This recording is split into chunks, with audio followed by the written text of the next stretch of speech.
सनकादिक मुनियों के वचन सुनकर भक्त वत्सल श्री श्याम सुंदर बोले, हे सनत कुमार जी, आपने मेरे पार्षदों जय एवं विजय को योग्य दंड देकर मेरे मन के संताप को दूर किया है।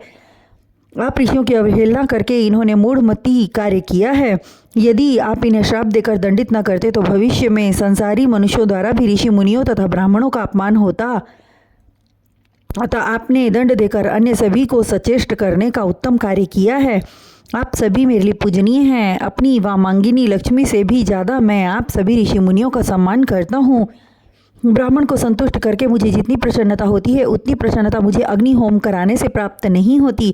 ब्राह्मणों का पेट भरने से मेरी स्वयं की तृप्ति होती है और मेरी तृप्ति होने का अर्थ है समस्त लोगों के प्राणी का पेट भर गया।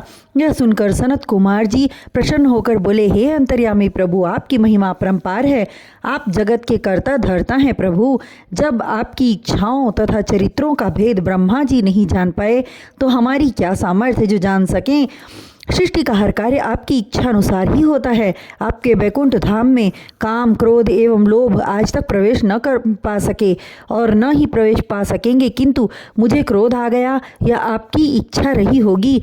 सनत कुमार के वचनों को सुनकर लीलाधारी श्री हरि के सुकोमल होठों पर मुस्कान आ गई। पुनः सनत कुमार जी बोले, हे प्रभु, आप पापों के विनाशक, भक्तों के हितकारी हैं। आपके वैकुंठ धाम की शोभा अवर्णनीय है।